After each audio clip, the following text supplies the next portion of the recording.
Viking Age Iceland was unlike any European society at the time. From free farmers to saga stories, my channel aims to uncover some of the secrets of this majestic place. So enjoy this compilation on the politics and economy of early medieval Iceland. We should start by saying that medieval Iceland was quite a different society than in Europe, where the feudal system dominated for a long time. But that is not to say that it was egalitarian either. That's a misconception you hear a lot. Of course, the system was more egalitarian than in many other societies, but they didn't really live, happily in a commune or something. There were possibilities to become richer for a broader category of people, that's also true, but there also developed a, let's say, more well-off class, although this is not to be confused with the nobility in Europe. It has to do a lot with the conditions of political economy on this island. A basic fact about medieval Iceland, about Viking Iceland as well, is that the income a chieftain received from performing governmental duties, well, governmental is a little far-fetched to say, was little and irregular, too irregular to explain how successful leaders, local leaders, chieftains, amassed their wealth, necessary to several things: to purchase support from farmers, to exchange gifts, to make loans, as well as to organize feasts and provide hospitality, which was a pretty big thing in the northern world. In early Iceland, the methods by which land was acquired was quite predatory. It's also important to note that. More than in other societies with better resources and many other opportunities, an increase in the size of an individual's lands often depended on being able to take the neighbor's property. Consequently, the success of one Icelander usually meant the impoverishment of others. So how did these chieftains, these local bosses, grow their wealth? Well, they had several opportunities which were not available to others. This privileged income, let's say, included revenues generated by some few taxes, as well as profits from carrying out official services. Then there were also advantages from the right to set prices on imported goods. But in the same time, there were also possibilities available to all free men to get a little bit of wealth, such as renting your land. Well, several items are fundamental to understanding how Iceland worked economically and politically. One would be that a tax designed specifically to maintain leaders was not imposed until near the end of the Free State, so approximately at the time when Norway actually asserted dominance on the island. So we have a levy called Sauðakvöð or Sauðatollur, that's the sheep tax. It is mentioned several times in the Sturlunga saga, and it seems to have been a rather forced tax than a regularly collected one. Another factor would be that the introduction of this kind of tax on farmers, as well as the aggressive attitude that some chieftains, or goðar as they are called in Icelandic, took against foreign merchants at the time, might have also had to do with the general economic conditions in Europe. So not only with the contemporary conditions in Iceland. Around 1200, when these Icelandic leaders were becoming more greedy and ruthless, Europe was also in a pretty bad state, as it was experiencing a wave of inflation. Another important factor is that Icelanders never had a sufficient or stable source of silver to replenish the metals brought by the first settlers. So over the years, the ones traveling and the ones with successful trading businesses brought to the islands new supplies of silver, but by the end of the 11th century, the reserve seems to have been reduced quite sharply.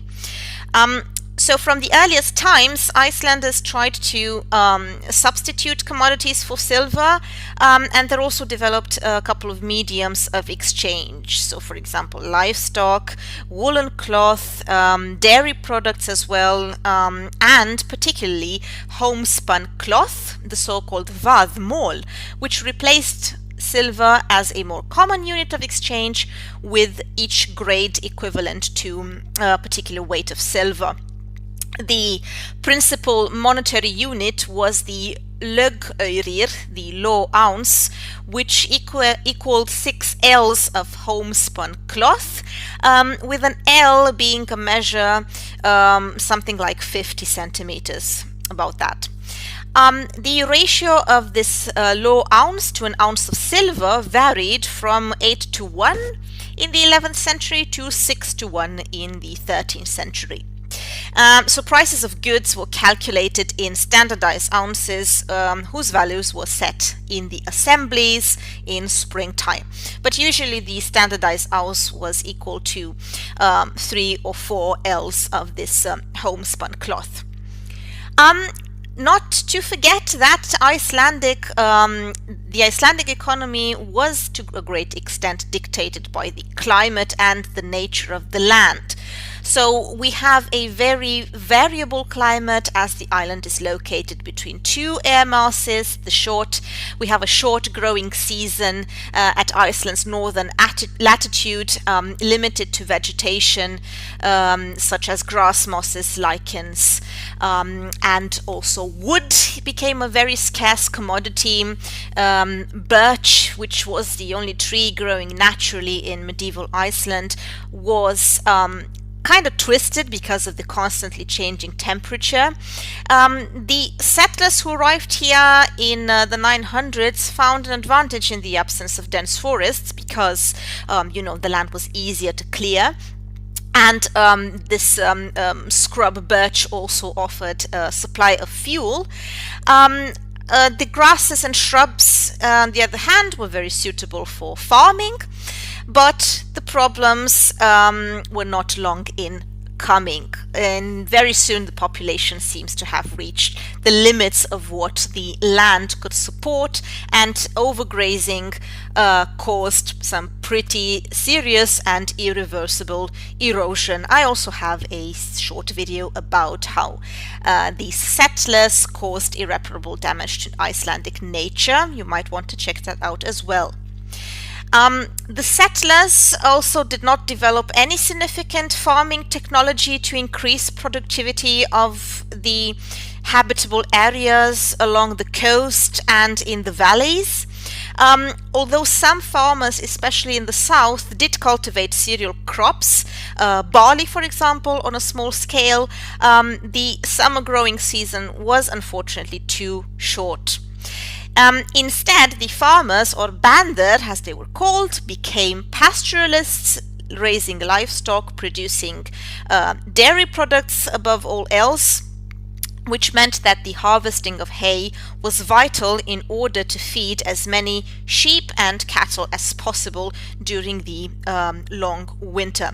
And in fact, numerous stories in the sagas tell us of quarrels over especially fertile meadows and their harvests. All right, so now that we have a little bit of background information, I will continue next time with an explanation on what the sources of wealth consisted of for both people in general and for chieftains, so local bosses in particular. Settlement of Iceland did not happen overnight. It took about 6 decades until the country was fully populated and every plot of land had been claimed as someone's property. After the beginning of the settlement, led by the semi-legendary figures Ingólfur and Hjörleifur, two foster brothers running away from Norway after killing a jarl, a political system starts to take shape. The settlers came from different districts of Norway, were accustomed to different legal traditions, so clashes must have been unavoidable. However, a certain type of leadership seems to have been settled early on. In the arrangement that was determined, the leader's title is Goði, a chieftain. The office has a long tradition with roots that lie deep in the history of ancient Germanic culture. It is indeed, as suspected, related to the word God. And to begin with, these chieftains, like their predecessors in the early Middle Ages, have presumably been religious leaders of some sort. But the office of Gorði in Iceland denotes a rather political than religious role. We know this because the office remains unchanged before and after the conversion of Iceland. In about 965, the country is divided into quarters, and as administrative entities, the division is permanent, with only minor border changes until the modern age. In each quarter, 3 district assemblies are established, with the exclusion of the North Quarter, which has 4 of them. On the whole, there are therefore 13 district assemblies in the land. According to the law code, Grógós, the Grey Goose, each district assembly was supposed to be conducted by 3 chieftains, and consequently the amount of chieftains would be 39. The number seems to have been somewhat unstable, however, and at certain points we have indication that the number reached as high as 48. This is the political system we see at work in the famous Icelandic sagas. The chieftains had legislative power and an indirect hold on judiciary power by nominating judges to the law courts at the assemblies. They were the most powerful officials in the country, and let's keep in mind that Iceland at this point has no sovereign, so no king. And it's not until the late 13th century that the country becomes subjected to the Norwegian crown. No executive means to prevent people from taking matters into their own hands, a source of conflict in many sagas, but also a source of very intricate lawmaking. A chieftain's rule was not tied to a specific territory, and every freeborn adult male could choose which Gorði of the district he supported. The relationship between a chieftain and a free individual is a bit like early medieval bond between a Germanic lord and his warriors, but with no militaristic aspects and much looser. In Iceland, the Goðar, the chieftains, did not have the authority of lords, and the lord-peasant relationship, so widespread in the Middle Ages in Europe, barely existed. Although there were differences among farmers in wealth and influence, even tenant farmers retained most free men's rights. The option was available, and farmers, particularly rich and important ones, could, if dissatisfied, shift their allegiance, in extreme instances even move. Public authority was maintained by personal agreements, usually between leaders acting as advocates for an individual or a group. Such decisions took place at a local thing or the General Assembly, the Althing, or at a meeting between 2 or more important leaders.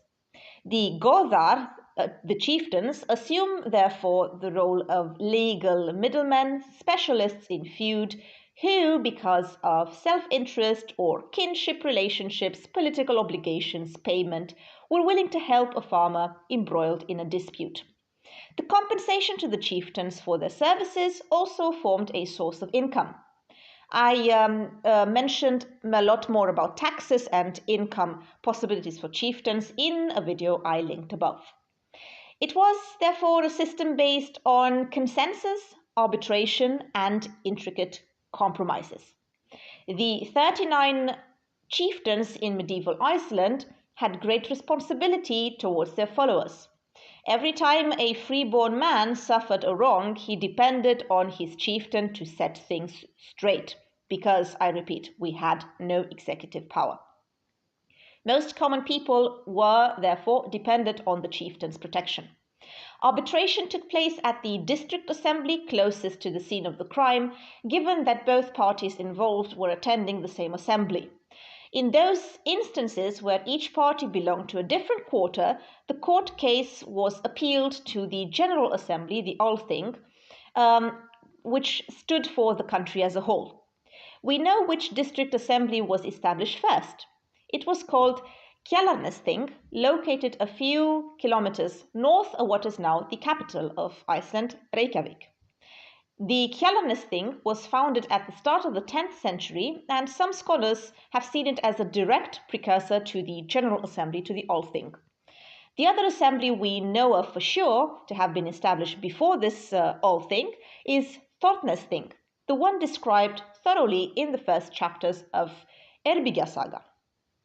Snorri Goði, who is the saga's protagonist, is one of the three chieftains involved in this assembly, and we can assume from the account of his development that he inherits the chieftaincy. The acquisitions of chieftaincies by inheritance was customary in medieval Iceland, so it's no wonder that we have this example in the saga. Further examples include in the south quarter Rangarthing, which would have been the local assembly of two important characters from Njol saga, Gunnar and Njol, even if it is nowhere mentioned as such in the sagas. And speaking of this saga, it should also be mentioned that chieftains play a big role in many of the sagas, but in others not. So the two characters I mentioned before, Gunnar and Njol, are very influential in their region, but neither of them is a chieftain. We have evidence of even more assemblies than 13 that seems to have existed for only short periods of time. The number 13 comes from the Grey Goose Law, the written law collection, and we must keep in mind that it wasn't until the early 12th century that the law was recorded in writing for the first time. So this means that the reality of the settlement and of the 10th century may have been a lot more complicated. All 13 assemblies relate in manifold ways to the Althing, which was positioned on a field called Thingvellir, which comes from the word volur, which means field, in the southwest. The local assemblies were also called spring assemblies because they were held in May and the procedures took 4 to 7 days. The Althing, however, started at the end of June, so unsolved cases could be re-argued here. The chieftains travelled with their followers from all parts of the country and convened for their lawmaking and arbitrating for 2 weeks during the summer. It was also a large social gathering, so not only lawmaking, with people exchanging stories and impressions and creating new bonds, so something like networking nowadays. The establishment of the Althing is described in the writings of the Icelandic historian Ari the Wise. His report is, however, shrouded in myth because it was put down a century after the events happened. Regardless, Thingvellir certainly has some obvious advantages as a meeting point of people from all around the island.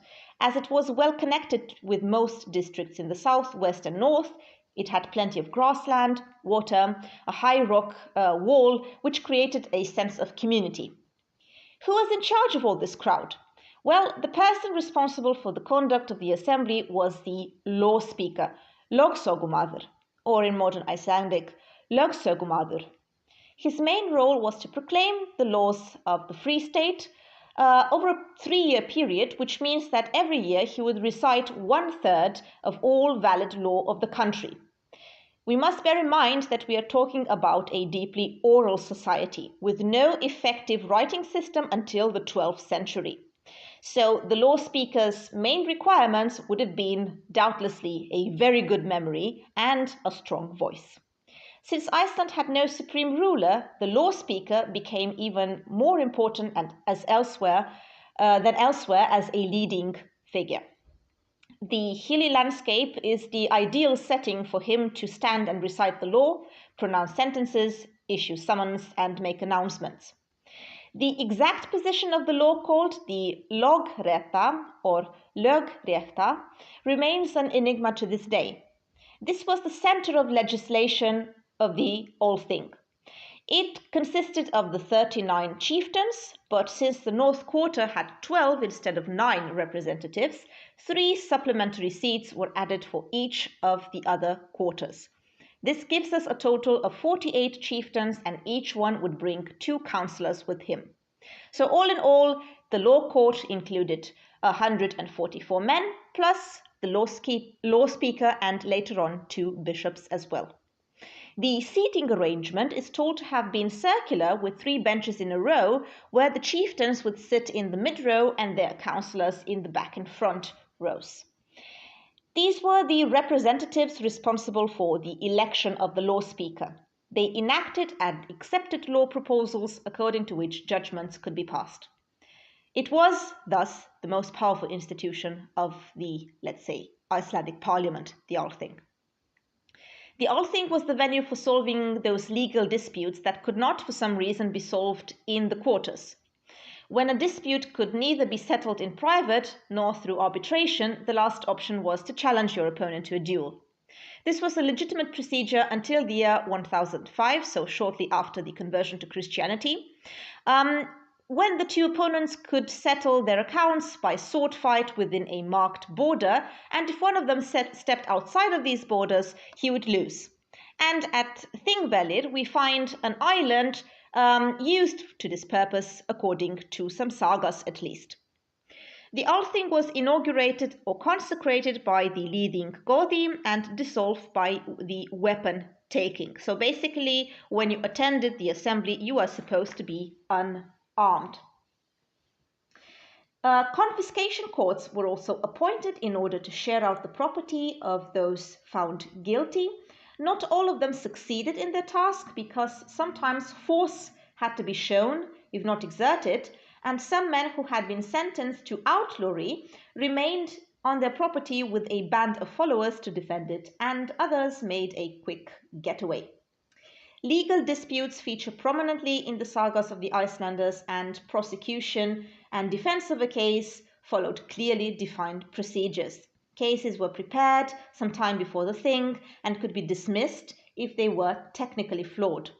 Preparation generally took one or two forms. You either had a panel of neighbors that could be called, comprising 5 to 9 people who lived near the scene of the incident or the home of the accused to testify about what happened, or you could have a party going to the home of the accused to summon him. Penalties depended upon the seriousness of the case and took the form of either monetary compensation or outlawry. Lesser outlawry lasted for 3 years, while full outlawry meant that a man must not be fed or helped, and this was basically a death sentence. A confiscation court would seize then the belongings of a man outlawed for 3 years or life. The most important place in Iceland, the most historical place in Iceland, the heart of the island, if you will, is called the Thingvellir, which in translation would mean the assembly plains, because you have Thing, which is the old assembly in the Germanic-speaking world, and you have a plural form, which is Vellir, from the singular form Völur, in its old form Volur, meaning plain, so the assembly plains. The area, however, is also a geological wonder. We are in a very active area, volcanically speaking, very close to Reykjavik, the capital. It's only a 45 to 50 minute ride, and we are in an area with a major rift with fissures and cliffs showing the intercontinental drifting. And it is shown in a very, very visible way, which makes it very special, outstanding scenery, and perhaps one of the reasons why the ancient Scandinavians also chose this area as one of that importance. But also it was quite accessible from all parts of the island, maybe a little more difficult if you came from the north because you had to cross the highlands. But yeah, this was a place of historical significance. It was the backdrop for the General Assembly, known as the Alþingi. Alþingi is the contemporary word for parliament in Iceland still, and they organized assemblies here between 930 and 1798, so a very long time. However, from the 13th century, the political significance was not that great as it was in the medieval period. And here you can find fragments of booths. You can see them in the landscape. So you can see how people tried to construct temporary accommodation in order to take part in these assemblies, and they were made of stone and turf. There is also a church, but it was built later on, and there's also a farm, also built later on, as well as remains of agricultural use in the 18th and 19th century. So definitely a landscape of historical events and showing us this ancient system of governance. However, like I said, it's also a geological wonder because you essentially walk through the rift. You walk between the North American and the Eurasian tectonic plates, and you can see how new land has been formed in this region. If you look at the map, and if you go on a tour, if you want to go to Iceland, you can take the Golden Circle tour. That is going to take you to Thingvellir as well. Or you can simply book a bus and go visit it by yourself. So I did both, and it was definitely more interesting when I visited by myself because I could actually see everything and I had plenty of time on my hands. So you're going to stop somewhere near the lake. There's also a very important lake here with species of fish and birds and so on. And from the visitor center, you're going to go through Almanagjá. Gjá is a word meaning rift or chasm. And if you're going to go through this rift valley, you're going to reach in no time the Lögberg. So this was essentially the place where the law speaker stood and recited the laws, and people used to gather on the banks of the Öxará River and listen and then discuss, negotiate, take part in arbitration processes in courts, and so on and so forth. And if you go further on, you can also see a beautiful waterfall called the Öxarárfoss. Foss is the Scandinavian word for waterfall, and there are also smaller rifts in the area such as Flosagjá or Háagjá, and here you can also do some snorkeling if you're into that kind of thing in the Silvra Fissure, which is by the lake. And later on, so in the let's say in the 20th century, they wanted to celebrate the assembly planes, 1,000 years from the assembly planes, actually, and they built a couple of houses here that now serve as the summer residence of the Prime Minister, and you can see them on the Þingvallabayr. This is the site of the old farm, and you can also see the church here. So definitely one of the most interesting places you're going to see here in Iceland, and if you're into history, it is a place that must be seen by all means. The importance of the rule of law in the history of Iceland can be beautifully summarized with a quote from Njál's saga, the saga of Njál or Njól. And this quote states the following. You can find it in chapter 70. Með lögum skal land vort byggja en eigi með ólögum eyða. So this is in Icelandic, not Old Norse, and it states that with law our land must be built or lawlessness will lay it waste. So here you can see this crucial importance of law, because without law, so without some form of regulation, there would be chaos on the island. Now, let's understand a little bit the historical context of the development of the Thing system. Well, the rights of farmers in Iceland were actually typical for Scandinavia in the Viking Age, but they were more extensive. The system of decision-making that not only considered the rights of kings, but of other political actors is something to look out for in the history of Scandinavia, with the difference that in Iceland, this development was in isolation from the rights of the higher strata of Viking society. And this led to a higher importance of the free farmers, as well as the development of a distinct body of law.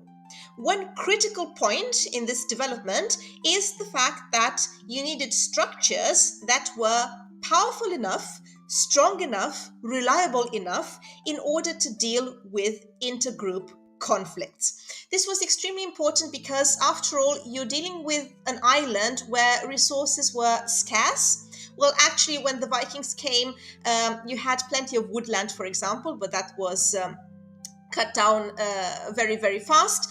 And they were also struggling with food production, for example. They needed pastures for the sheep to graze, and so on and so forth. And definitely there was a lot of conflict regarding territories and resources. And in order to prevent the infighting, you needed very well structured laws. So the structure actually functioned quite well, and it only broke down in the 13th century. So now let's see what the structure actually was that was so effective. Well, first of all, you needed procedures and you needed regularity, and for that, the chieftains were the ones responsible. The chieftain, with the term of Godi, Godar in the plural form, he wasn't a king. A chieftain was just a more respected and knowledgeable free farmer. So the Godar were responsible for the different meetings, but we don't really know the composition, the exact composition of these meetings before the year 960, because in 960 some constitutional reforms were introduced. Now, the most important before these reforms was the so-called Vårthing, which literally means the gathering during the spring. Now, generally speaking, the purpose of the thing was to guarantee the rights and to solve conflicts. How long this meeting would have taken place, we don't really know, perhaps a week or between a week or two. And these things, these meetings we are discussing, they took place as a regular body of decision making between the years 930 and 1264, because in the 13th century there was a series of prolonged conflicts that ended up with Iceland coming under the jurisdiction of Norway. But overall, in this period, we are dealing with quite an effective system based on a lot of procedures, as well as reforms to make them more efficient. As I mentioned before, first of all, we have these meetings during the spring, and we have, generally speaking, 3 local chieftains responsible for organizing them, and they do it in collaboration with their thingmen, so with their followers, who are actually required to attend as representatives of the respective households. And with the passage of time, this structure evolved to 12. So they were distributed around the country, and among the first ones, the first gatherings we can find in Thorsnes, which is in the Snæfellsnes Peninsula, and Kjalarnes, which is in the Reykjanes Peninsula, which is the peninsula where the capital city is located. So to summarize a little bit what we've learned so far, first of all, they tended to organize these assemblies during spring, thus the name Vårthing, for example, in these places in the Reykjanes and Snæfellsnes Peninsula. And then in the middle of the 10th century, a division of the island took place, a more effective one, and also the Althing came into being. Mind you, we find this kind of information about the structure during the Viking Age and the medieval time, early medieval time in the history of Iceland, in later sources, in later legal texts. The sagas do mention the things and the old things quite a lot, but they don't really give very concrete information about how these worked and how these were structured. So it's very likely that they weren't as structured as we would like to believe, but there was this continuous process that made them more and more suitable for gatherings. So in the middle of the 10th century, let's say roughly 960, 965, the island was divided into 4 quarters, and each quarter had 3 chieftains. So that would give you a total of 36 chieftaincies, but there was a 13th Vårthing added because the northern quarter tended to be, well, nowadays it might seem strange to say that, but it was actually the most populous and also the largest one. But so 3 further chieftaincies were added in the northern quarter, with the difference that they weren't allowed to hold court by themselves. The term for chieftaincy, by the way, is called Goðorð. This was the office, so to speak, more or less. In the beginning, it probably also had something to do with the chieftain having the responsibility of holding the heathen rituals. The name Godi itself suggests that.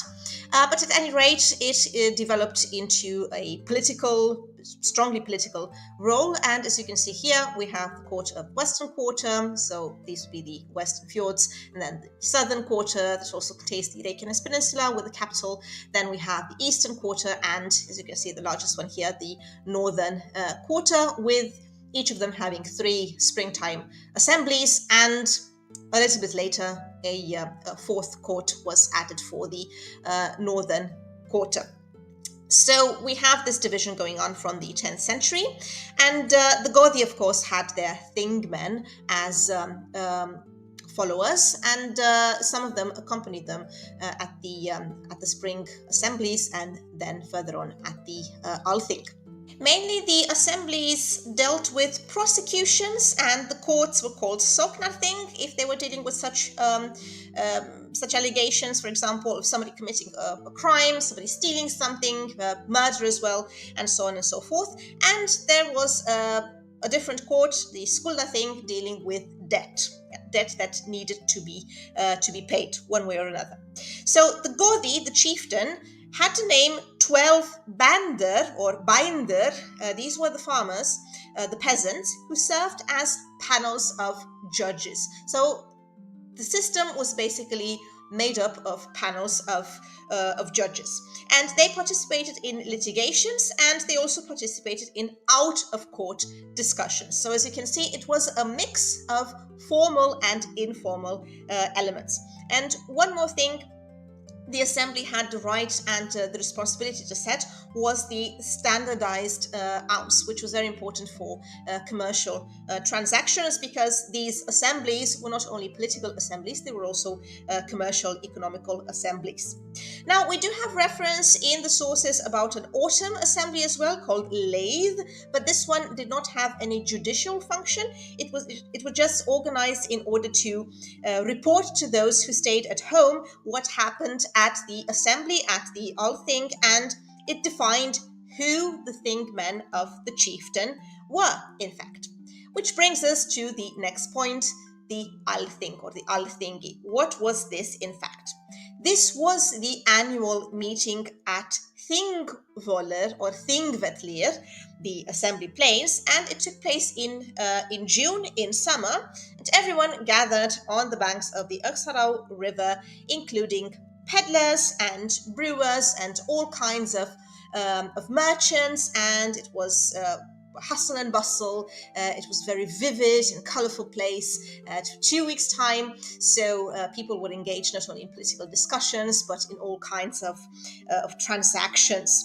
It was indeed, we can call it a sort of national assembly, because it was for the whole island, and it was absolutely essential to take place in such a gathering, because it was an opportunity for you to cement a political alliance, or to forge a new friendship, or to do some good business.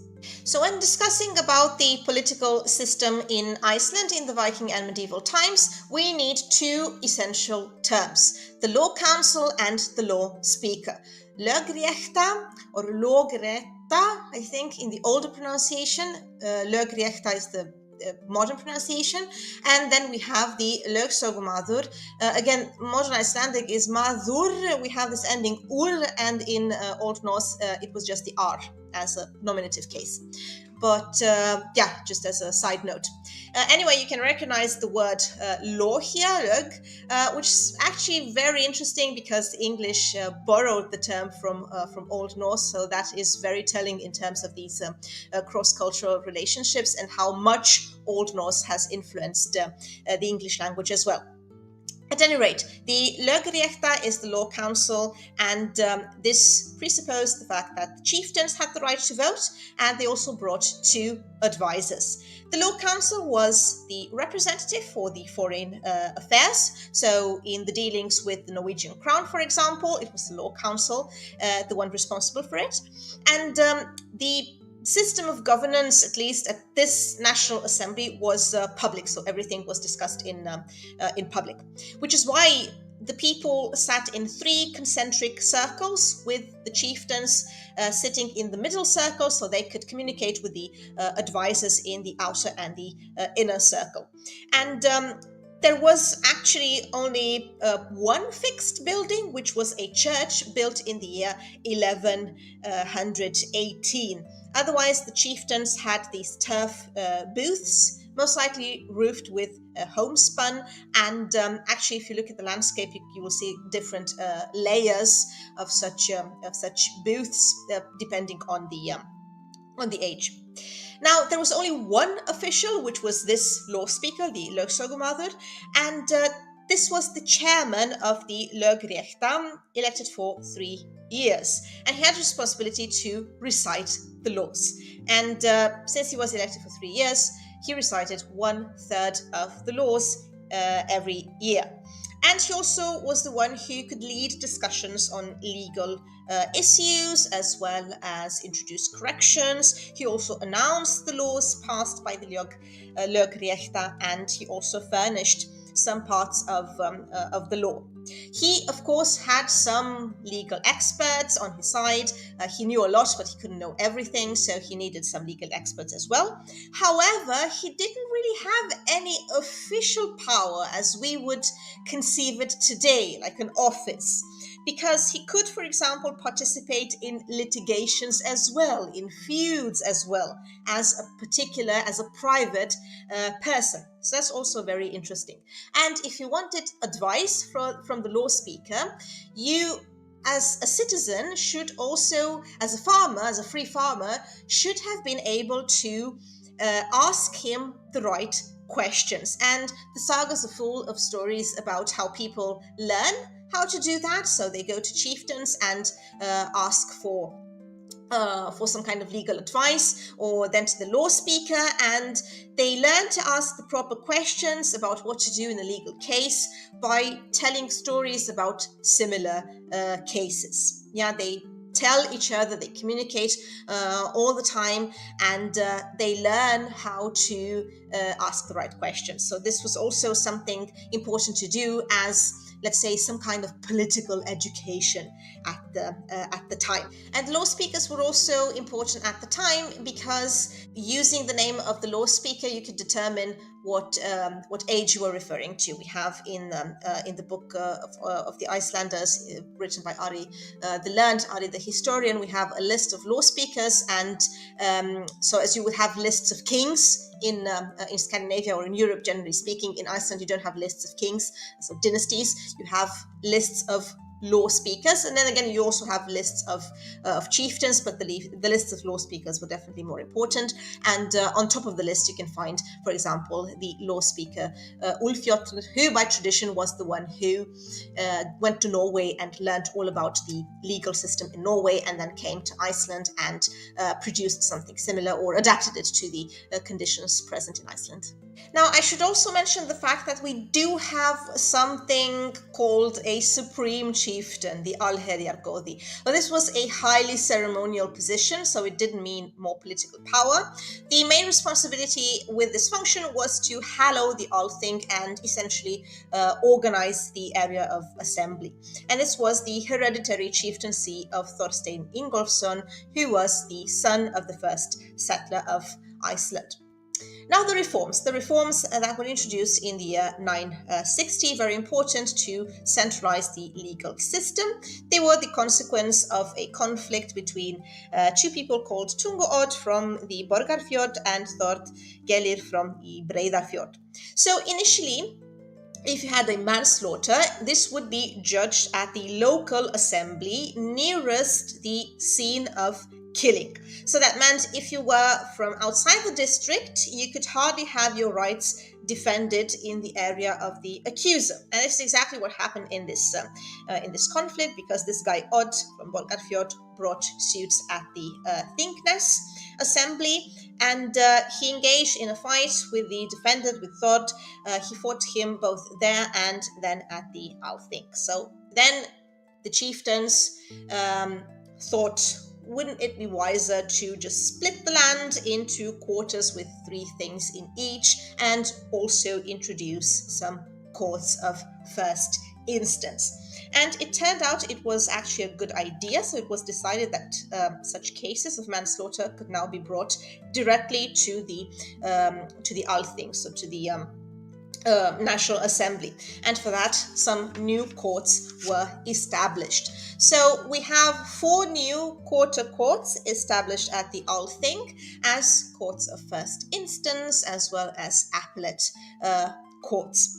And this leads us to a revision of the number. So we have chieftaincies. Now we have full chieftaincies, and 39 the number, because we have 9 in each quarter plus one more thing in the northern quarter, which would give you 39 chieftains. However, these governmental structures likely did not operate as systematically as we tend to believe.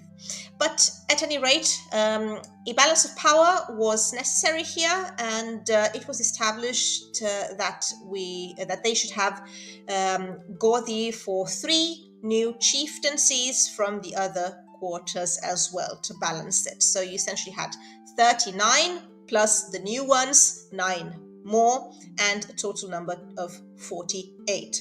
However, the new chieftaincies, so the chieftaincies besides the initial 36, were not allowed to nominate judges themselves.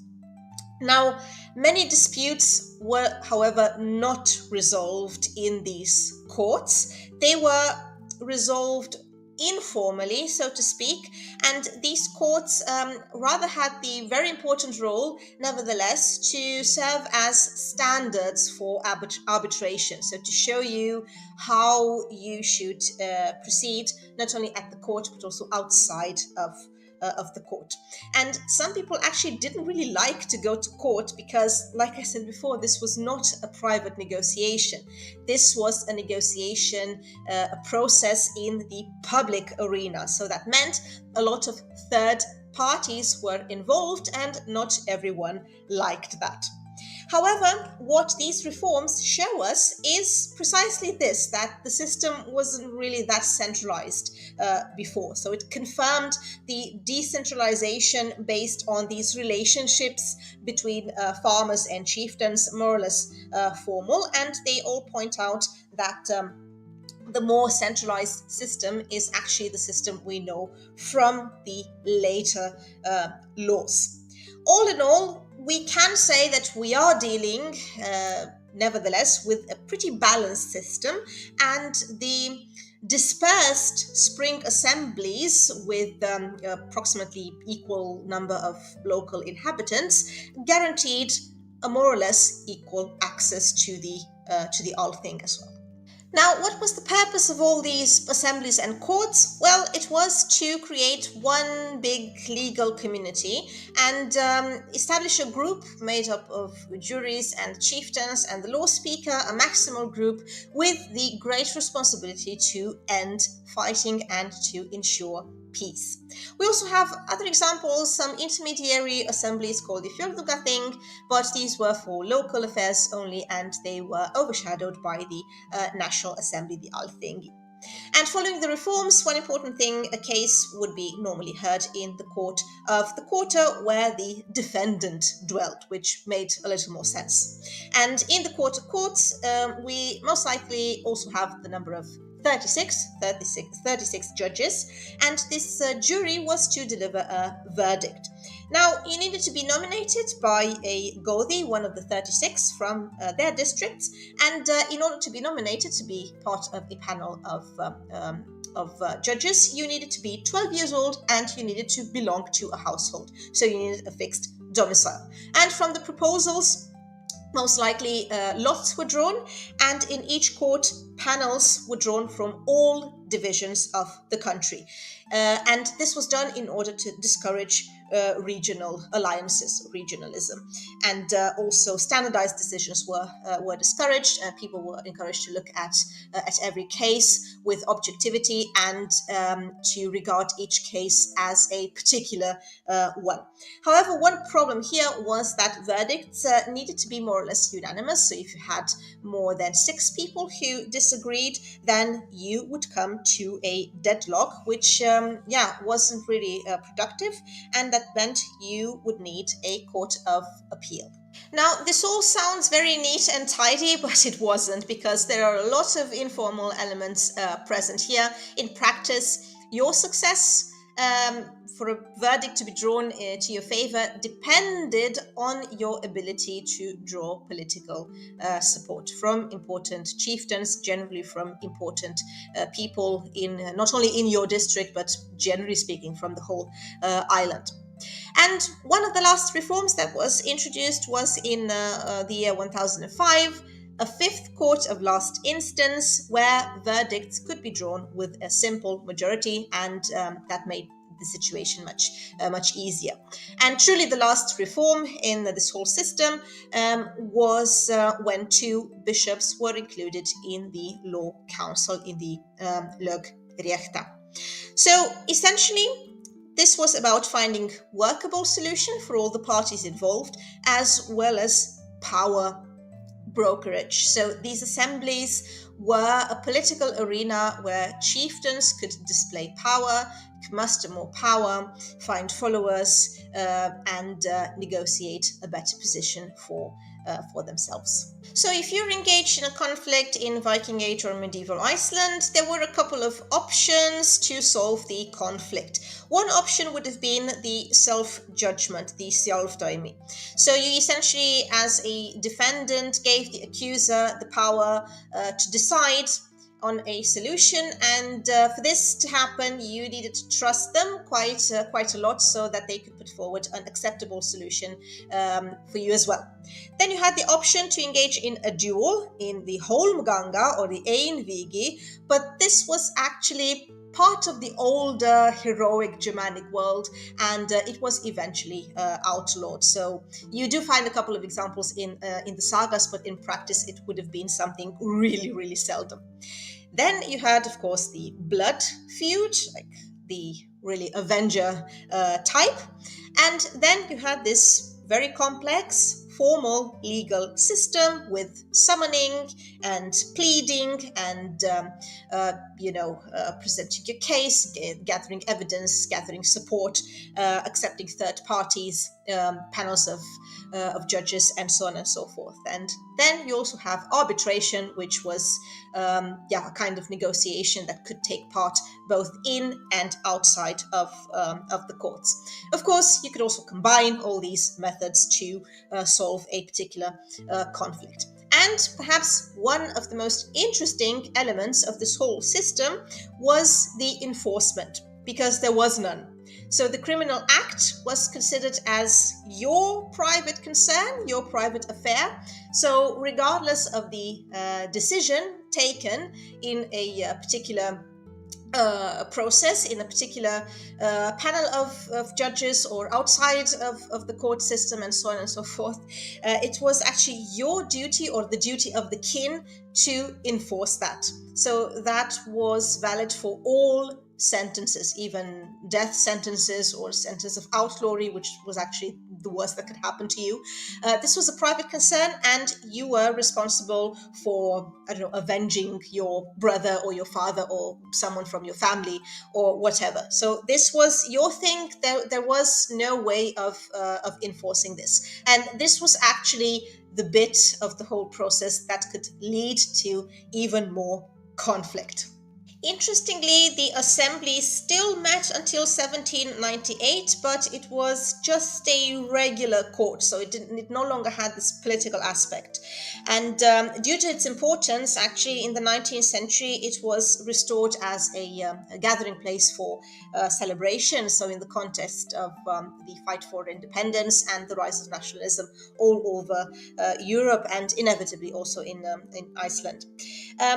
Now, the environment as well didn't really stay the same. You need to take into account that the assembly plains no longer looked as they did in the Middle Ages, because the terrain actually subsided by 4 meters, which led to pretty severe flooding. And this meant that the church also had to be relocated, and the council too. And this happened in the 16th century, and I think later on as well. Now, some interesting archaeological projects have been going on here lately, highlighting the importance of the place beyond the laws and sagas. And they have recovered very interesting objects and unique ones too.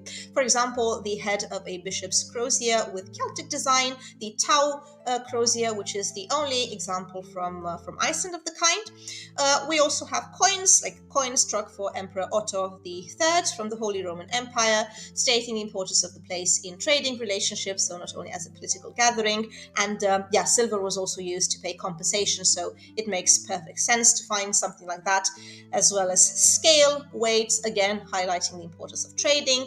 And from a religious standpoint, the development of Christianity is also noticeable here with the discovery of a jasper altar stone. And among the more precious objects, we have a knife hilt with an inlaid technique specific to Damascus, so Syrian design, as well as a scabbard tip or a silver foil from a bracelet cut for hack silver, which was again used as currency. Otherwise, sometimes it's very difficult to make sense of the landscape because we have overgrown traces of buildings, those booths I mentioned earlier.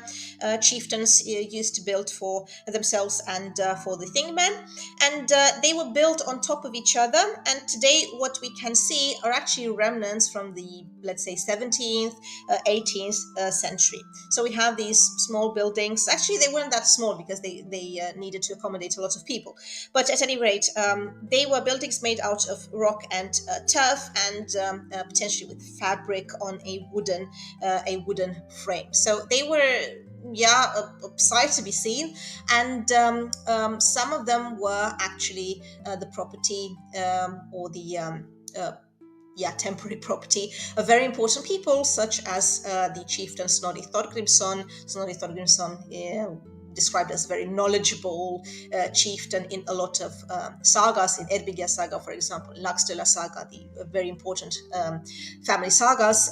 He was from Western Iceland, and not to be mistaken for Snorri Sturluson, who wrote the Prose Edda. This was Snorri Goði, Snorri the chieftain. Now, you will find Thingvellir in many references in the sagas, many interesting episodes as a backdrop for everything that's going on for the plot. In the Njál saga, you'll find the hero Gunnar, for example, who meets his wife Hallgerður at one of these assemblies. And their story is a very dramatic one. She says she's going to be the doom of him. But read the saga to find out more. Or there is one curious episode in the saga of Egil Skallagrimsson, where at a very old age he comes back to the old thing, and I think he wants to play a prank on the others because he wants to cast a coin and see the others fight for it. So such episodes can be found against the backdrop of this marvelous place, and as stated at the beginning of the video, truly the heart of Icelandic history. So now we're going to look a little bit at how chieftains were doing. I remind you, Iceland consisted mostly of free farmers, but some of these were accepted as goðar, chieftains, by no means a central form of government. If you're hearing me for the first time, this is Irina. I'm a historian and a history teacher with the main focus on Old Norse religion and the Viking Age. So let us start. The sources of a goði's wealth, so the chieftain, in the early period have some understanding issues. That is mainly because the major historical writings, the Book of Settlements, the Landnámabók, and the Book of Icelanders, the Íslendingabók, give little specific economic information.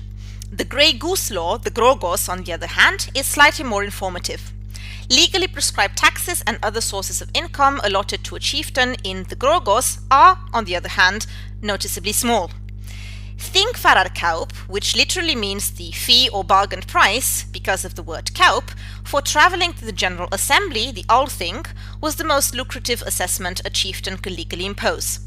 Upon demand, each Þingfararkaupsbondi, that would be the Thing tax-paying farmer who possessed for each person in his household a minimum amount of property, a cow, a boat, a net, for example, had to pay the Thing tax to his chieftain.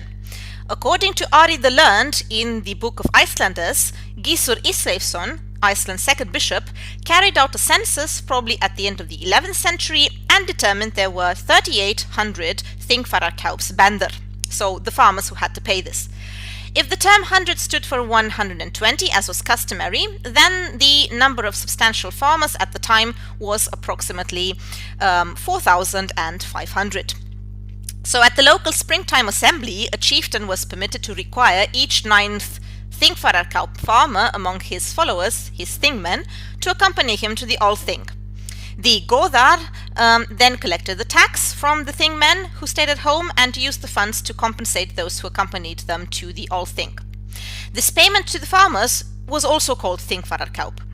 The size of it varied, probably in accordance with the distance from home to the assembly. The only other major tax available to the early chieftains was the hoftollur, that would be the temple tax, so before Christianity. Most of the little that is known about this tax comes from the Örbygja saga, which, like all Icelandic family sagas, was written in later Christian times and therefore not really a trustworthy source of information about pre-conversion religious practices. In chapter 4 in Örbygja saga, we have the information that all persons were required to pay a tax to the temple priest for all his trips. The concept that the chieftaincy did not offer much financial advantage, but instead might have been a drain on the chieftain's resources, was prevalent in studies for a long time and for good reason. The chieftains had their main source of income in the control of law, said some scholars, but didn't really elaborate on the observation. We nowadays also have a couple of questions which remain unanswered. So, for example, how did the Goðar survive from the time of settlement until the 1200s, when a profitable tax first came into use? Although the precedent of farmers paying chieftains was established by the earlier tax, the two levies are quite dissimilar. Þingfararkaup, I mentioned before, was a payment by specific individuals for a specific purpose, and then we have the Sauðatollur, the sheep tax I mentioned in the other video, which was a general levy. Furthermore, the fact that farmers at the end of the Free State, so before the domination of Norway, understood how taxes functioned does not mean that they accepted the right of the big chieftains, the Storgoðar, to impose them. To the contrary, bændur in the 13th century clung to their centuries-old privileges. Later sagas in the Sturlunga compilation, for example, tell us that in the 1240s and 1250s, the farmers were often reluctant to accept the new claims of the big chieftains. At times, they openly refused to provide these leaders with supplies. Besides taxes, the chieftains had certain other privileges, such as the right to set prices on wares that foreign merchants brought into Iceland. The purpose of this practice was to control the greed of foreign merchants, allegedly, as suggested in the Grey Goose Law, though neither the date nor the enforceability of the clauses are known. Although some windfall profits might have arisen from price setting, it was not as lucrative as one might expect, because in most instances the Norwegian merchant retained the advantage. If dissatisfied with the chieftain in a particular region, the merchant could try to find a more compliant chieftain in the same area. For a Gothi, the value of the privilege was probably that it gave him the first choice of imported goods. This was significant in a society in which gift-giving, loans of precious items, and displays of hospitality were used to increase political power. Expansive feasts and hospitality are frequent in literature, and we can often judge the quality of a relationship between a chieftain and his followers by whether he sent off his guests with good gifts. For the Icelanders, the increase in the cost of imports was especially distressing because the prices they received for their exported goods did not rise similarly. Nor were the Icelanders in an advantageous position to negotiate better trade terms. After the mid-12th century, almost all their overseas trade was handled by Norwegians, who seemed to have at times colluded on fixing the prices of goods. Another irregular source available to the chieftains was gained from managing a court of confiscation, Feronsdómur, for the benefit of the claimant. It was usually held 2 weeks after the closing of the thing, at which a judgment had been obtained. The property to be confiscated needed a chieftain to take care of, so to apply the law.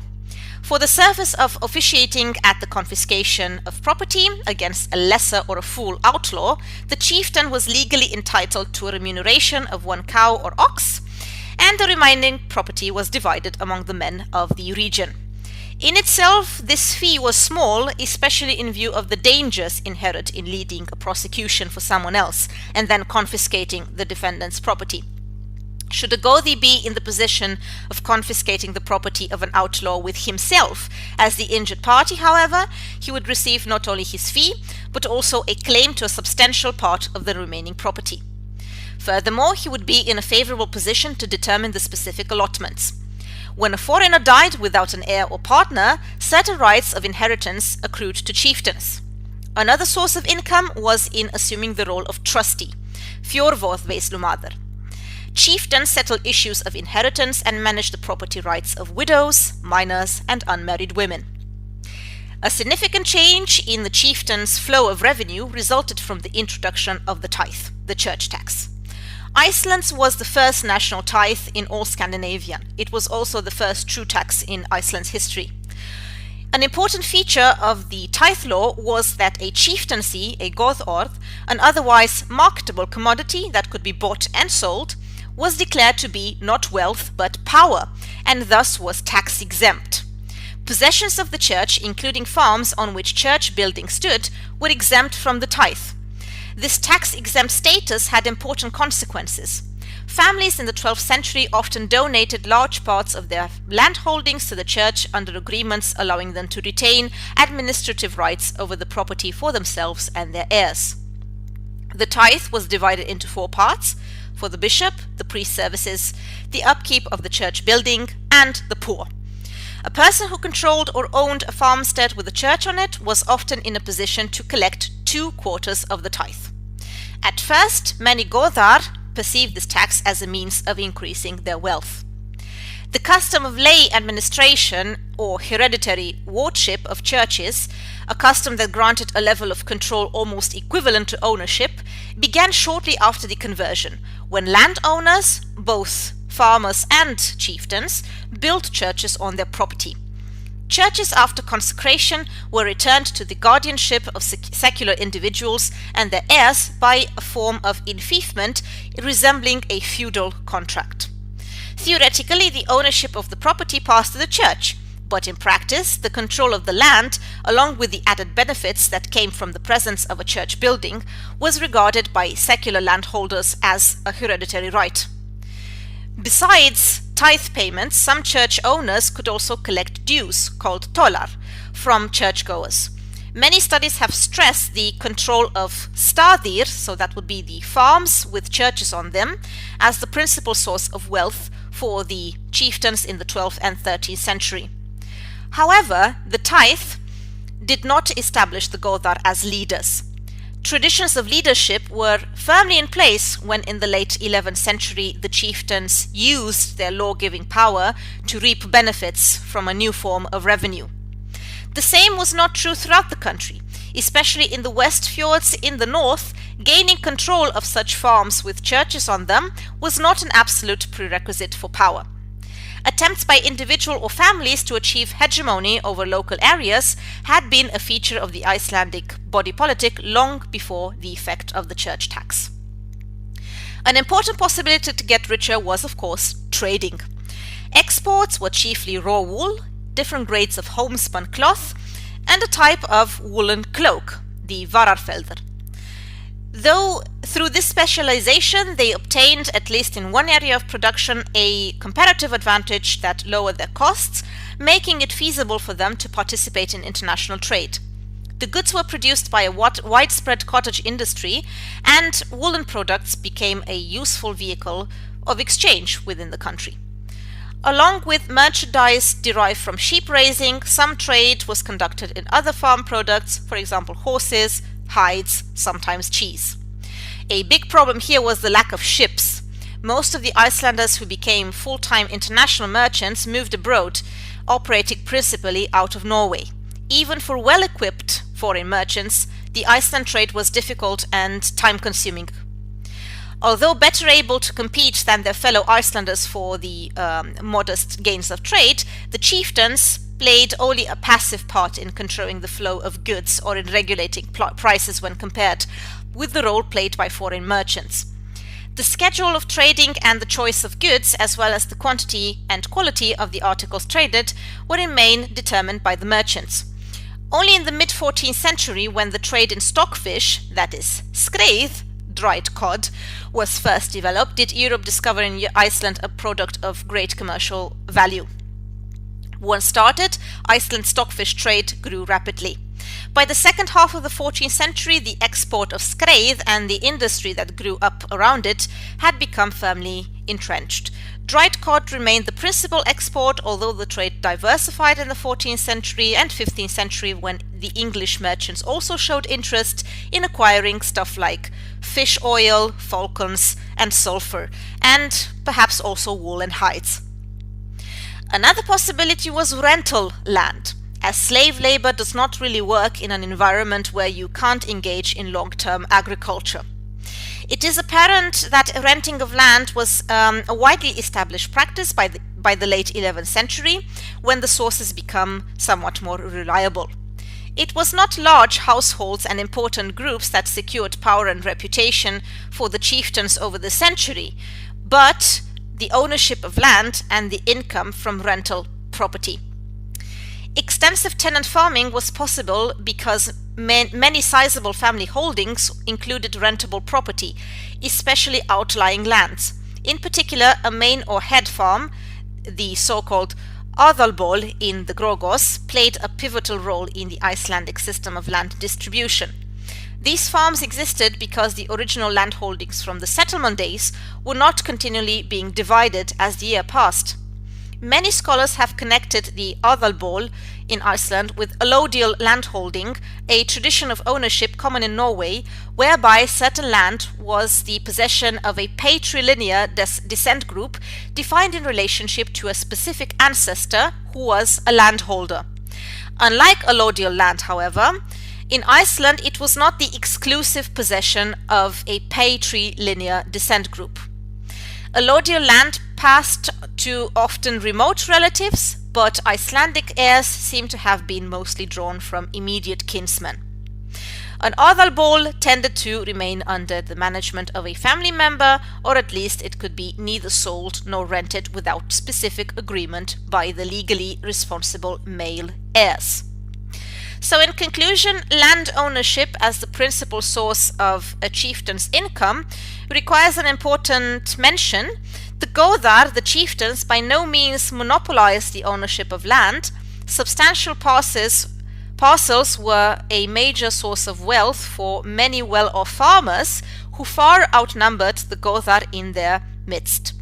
Each source of income mentioned contributed to the wealth of the Goðar. So all these taxes, both formal and informal one.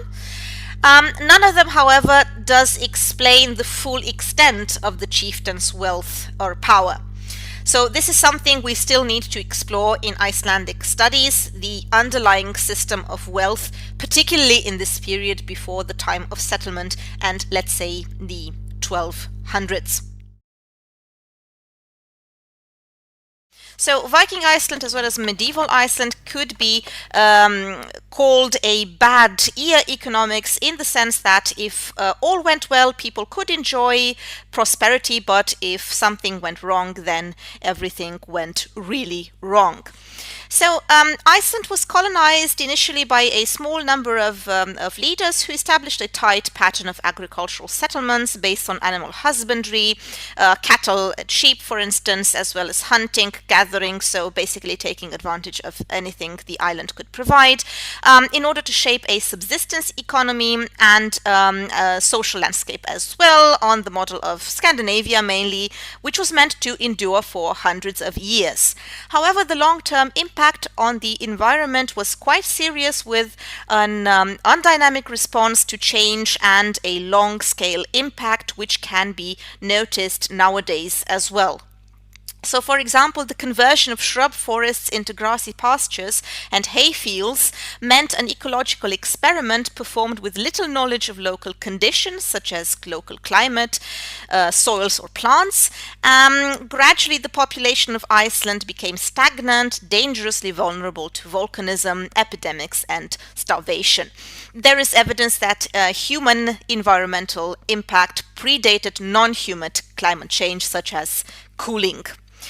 There is one passage in the old Icelandic sagas describing the richness of Iceland. At the beginning, it is a chapter from the saga of Egil, chapter 29, where we get insight into what chieftain Skallagrim did, how he settled his own household, and we have details such as the fact that grazing was happening all year round, that forests stretched from the mountain to the sea, that there was a lot of driftwood, as well as stranded whales. That people took advantage of wild foods as well, and that complex households came about under a particular chieftain controlling the cultural landscape. How great these chieftains were from the very beginning might also be a reflection of the development in the later Viking times, so in the medieval times, the 13th century, so we are close to the end of the Free State in Iceland. But anyway, we can conclude that the rapid colonization suggested by radiocarbon data as well as tephra, so ash, volcanic ash layers observed right below the earliest archaeological deposit in places such as Bessastaðir, Seltjarnas, and Hofstaðir, even marginal areas exploited and quickly abandoned by the 12th century. So yeah, people came here quite hopeful, and they colonized the island, and they really did not think in perspective about what was going to happen if they start consuming everything at once. There is an emphasis on sheep and goats. Cattle were also extremely important, but the proportion is about 1 to 4. Apparently, pigs were also important at the beginning, at least, but the population steadily declined as they are well suited to feeding on the roots of birch and willow. They are considered to have been a major element of environmental change. Well, all wild resources present in the record, so for example bird bones and eggshells, prove the fact that people used everything they could catch, but it is also important to notice that each settlement unit was based mainly on the production of domesticated animals. The natural limitations of Iceland's productivity did much to shape its development. By the 13th century, the pressure was clear. Fisheries, for example, rose as an alternative, and we have much more tenant farmers, so poorer farmers who came to work on richer farmers' households of farms. Erosion and overgrazing diminished the production of the grasslands overall, and this meant that the value of the lowland properties increased. The main problem resides not in the biomass itself, probably enough, at least in the early years of settlement, but in the way it was employed. So I mean by that the animals were sent to the highlands early in the short summer. Grasslands were grazed when the grass was most vulnerable. As the upland soils were shallow, the effects were severe as the herds quickly diminished all the grassland. So erosion and a finite number of lowland meadows, these conditions were decisive for the future evolution of the island. There were conditions very different from continental Europe, where we have large amounts of forests as well as marshland, which could have been used as pastures or as agricultural land. The forests in Iceland in the lower highlands were dense with brush and dwarf forest, whereas the lowlands were full of birch tree. The livestock quickly affected all this subarctic ecology. Erosion was irregular, but we can safely say that by 1300 the upper highlands completely denuded. The soil level significantly was raised in the lower highlands, and the birch forest was also gone pretty quickly. And the raised soil in the lowlands started to erode toward the bedrock as well. To all of this, we can also add the climate factor.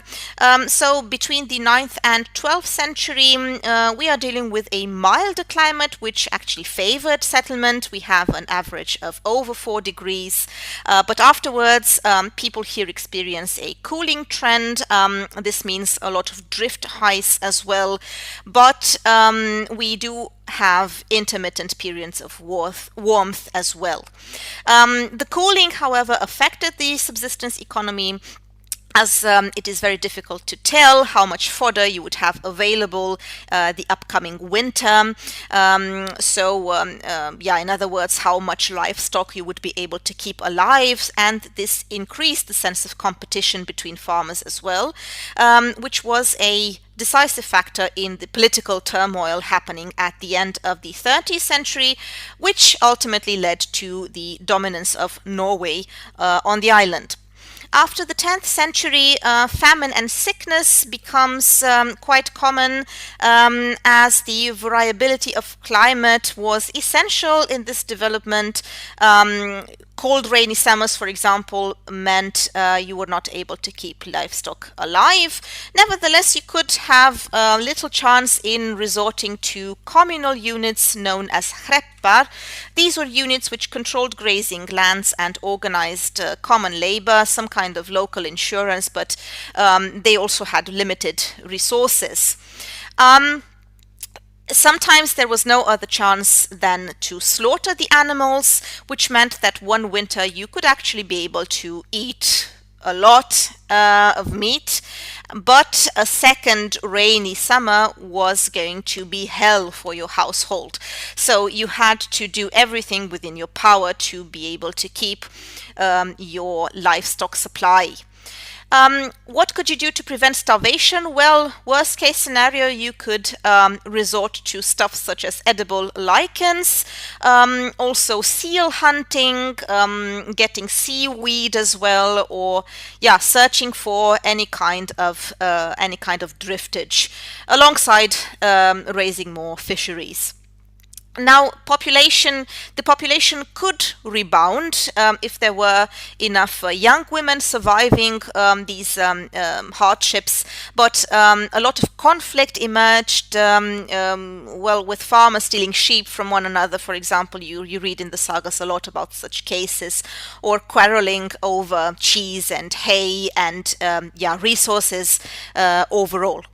Add to this unfortunate mix of factors, the volcanic eruptions as well, quite repeatedly in some parts of the island, and the difference between these eruptions was with several generations, but which meant that people didn't really have any possibilities, to expect them or to prepare for them. We read seldom about this in sagas or chronicles, but we do have a documented eruption, for example, in the annals of the bishopric of Skolholt in 1362, followed by, as you could imagine, hunger and starvation. So this was my small presentation on the hardships of people in Iceland and how they also contributed to them. If you are aware of any current projects of trying to regrow the forests, for example, in Iceland, I would be very curious to know about them, as well as about the possibility of improving what had been destroyed over the course of a lot of centuries, one might say. Thank you once again for listening, and if you like this kind of information, please subscribe and like my videos.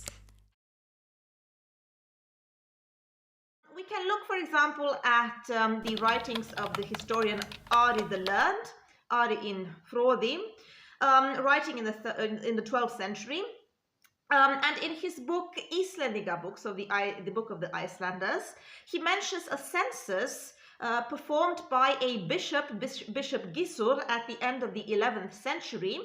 And we find out that there were about 3,800 farmers capable of paying the thing tax. So this was a tax you used to pay in order to participate at assemblies and gatherings, the so-called things, and enjoy all the rights in the courts. Well, if we think about the fact that 100 is based on the number 12, actually. So 100 would be the equivalent of 120. And we do the math, we get 4,560 such farmers as heads of households.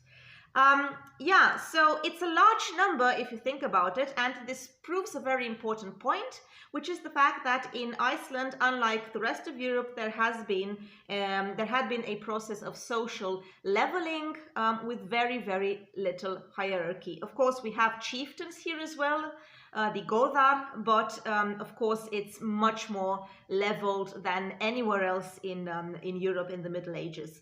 And this is politically relevant because these farmers, they were free men, they asserted themselves, they looked after their own interests, and they participated in everything that was going on in the political life.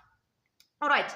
Now let's say that almost 10 to 12 people used to live on a household's lands at the time, and including the tenant farmers, this would give us a number of around 45,000 up to 90,000 people, although 90,000 people is a bit exaggerated.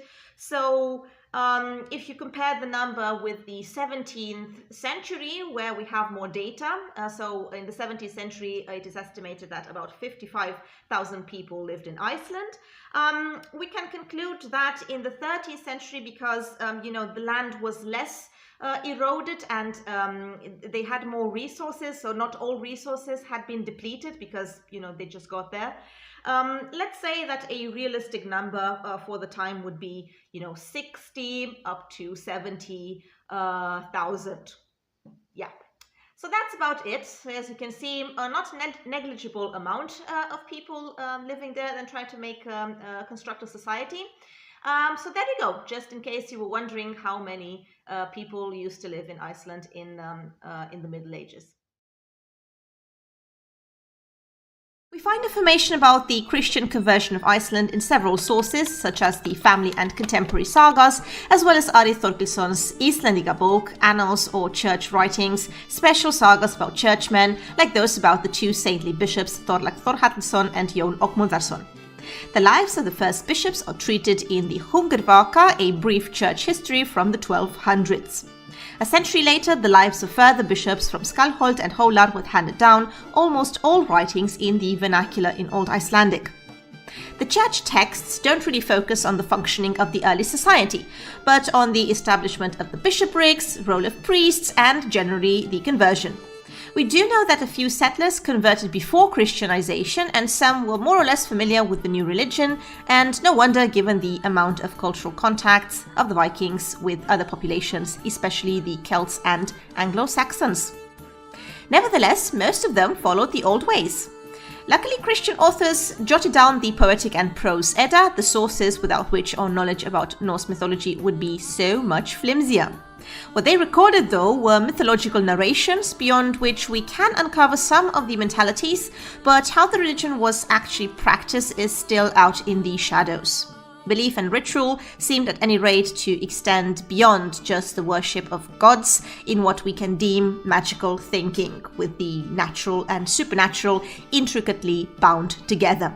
Public rites, on the other hand, would have been vital for maintaining communities, and unfortunately, we don't know a lot about them. Speaking of rituals, boat graves were also retrieved from Iceland, like the extensive burial from the West Fjords discovered in 1964. The boat contained the remains of 7 people, but it seems that originally only one person was buried here, and the other remains collected from other graves and placed there. The inventory includes beads, a Mjolnir, 2 bronze bracelets, a fragment of a dirham, a bronze bell, 2 bone combs, and balance weights. Thor's hammer and the bell and a piece of lead with an inlaid cross are an interesting combination, showing a rather fluid approach on religion, or at least that pagans did not have qualms about other religious objects. This reminds us a bit of a character called Helgi the Lean, who in the Book of the Settlements is said to have believed in Christ but invoked Thor when it came to voyages and difficult times. The conversion to Christianity paved the way to a new cultural horizon.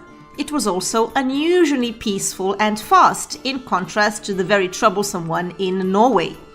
Furthermore, the church in Iceland developed with very little interference from the Latin West.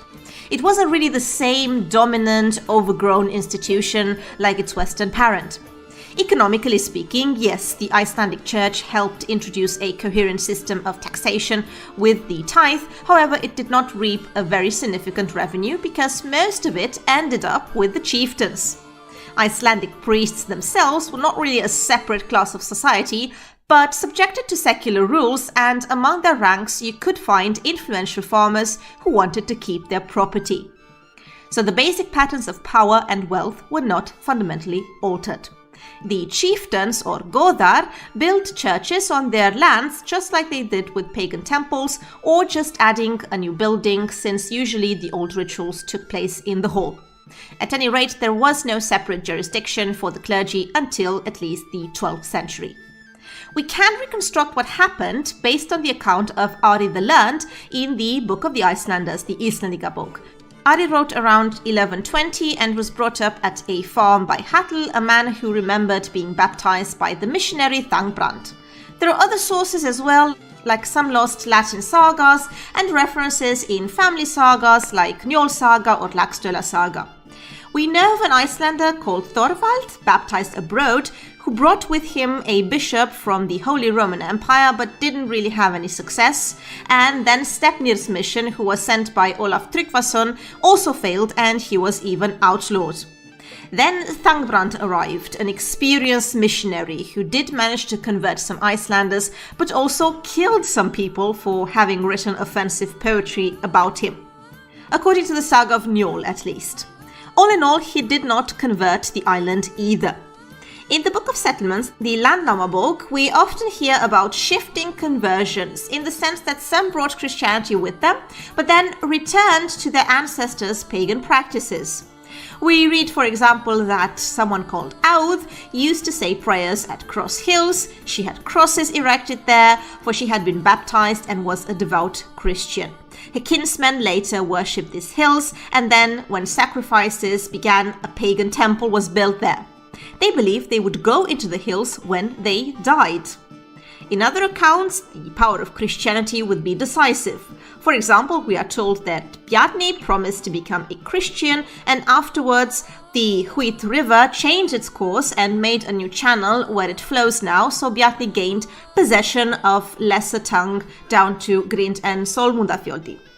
The rituals involved in settling the lands were also diverse. Many were worshippers of Thor, so they would throw the high seat pillars with an image of Thor overboard, and whenever they came ashore, they made their home, while others would bring along consecrated earth and an iron bell and settle after placing the posts of a church.